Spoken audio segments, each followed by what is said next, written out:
Hi friends, welcome to my channel. பத்திரம் பதிவு பண்ண எந்தெந்த ஆவணங்கள் தேவை அப்படின்ற பற்றி நம்ம இந்த வீடியோவில் ஃபுல் டீட்டெயிலாக பார்க்க போகிறோம். இந்த மாதிரி பத்திரப்பதிவு சார்ந்த நியூஸ் அப்டேட்ஸ், பத்திரத்தை எப்படி டைப் பண்ணணும் அப்படின்ற டீட்டெயில்ஸ் எல்லாமே உங்களுக்கு வேணுமா என்னோடய சேனலை மறக்காமல் சப்ஸ்கிரைப் பண்ணி வச்சுக்கோங்க. அப்படின்னா தான் நான் போடுற ஒவ்வொரு வீடியோவும் உங்களுக்கு மேலே நோட்டிஃபிகேஷன் வரும். இப்போ வாங்க வீடியோக்குள்ளே போகலாம்.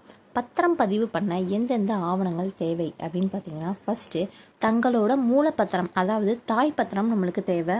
அந்த இடத்தோட பட்டா, உங்கள் இடத்தோட பட்டா வேணும். அதுக்கப்புறம் என்ன வேணும்னு பார்த்தீங்கன்னா, ஆதார் கார்டு, அதாவது எழுதி கொடுக்குறவங்க எழுதி வாங்குறவங்க 2 பேர்த்தோட ஆதார் கார்டு வேணும். இப்போ நீங்கள் எனது தந்தை பேரில் பத்திரம் இருக்குது, என்னோட தந்தை தவறிட்டாரு, இப்போ நாங்கள் எப்படி அதை எழுதி கொடுக்கணும் அப்படின்னு கேட்கலாம். அப்படி இருக்கிறவங்க உங்கள் அப்பாவோட வாரிசு சர்டிஃபிகேட், டெத் சர்டிஃபிகேட் 2 வச்சுக்கோங்க.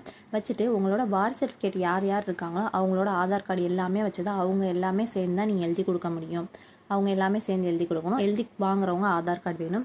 அப்புறம் சாட்சி யார் யார் போடுறீங்களோ அவங்களோட ஆதார் கார்டு 2 ஆதார் கார்டு வேணும். அப்புறம் கம்பல்சரி ஈசி போடணும், அதாவது வில்லங்க சான்று அப்ளை பண்ணணும். அதை எப்படி அப்ளை பண்ணணுன்ற வீடியோ நான் ஆல்ரெடி நம்ம சேனலில் போட்டிருக்கேன். அதோட லிங்க்கு கீழே டிஸ்கிரிப்ஷனில் கொடுக்குறேன், பார்த்து தெரிஞ்சுக்கோங்க. 1975 இப்போ நம்ம கரண்ட் டேட் படி நம்ம ஈசி போடணும். ஈசி போட்டு அதோட காப்பியும் நம்ம பத்திரம் பதிகிறப்ப நம்ம சப்மிட் பண்ணணும். சந்தை மதிப்பு 5 லட்சமோ 10 லட்சமோ அந்த குறிப்பிட்ட தொகைக்கு மேலே போச்சுன்னா பேன் கார்டு கம்பல்சரி நீங்கள் வைக்கணும். கம்பல்சரி ஜிபிஎஸ் மேப் கேமரா அப்படின்ற ஒரு லிங்க்கில் போயிட்டு நீங்கள் ஃபோட்டோ எடுத்து அதோட காப்பியும் நீங்கள் அதில் வைக்கணும். அதாவது உங்கள் வீடு இருந்துச்சுன்னா இப்போ வீட்டுக்கு முன்னாடி, இல்லை உங்கள் இடம் இருந்துச்சுன்னா இடத்துக்கு முன்னாடி, எந்த இடத்துக்கு முன்னாடி நீங்கள் எந்த இடம் சேல்ஸ் பண்ணுறீங்களோ அந்த இடத்துக்கு முன்னாடி நீங்கள் நின்று ஃபோட்டோ எடுத்து நீங்கள் அதை அனுப்பணும். அதோட லிங்க்கையும் நான் கீழே கொடுக்குறேன், பார்த்து தெரிஞ்சுக்கோங்க.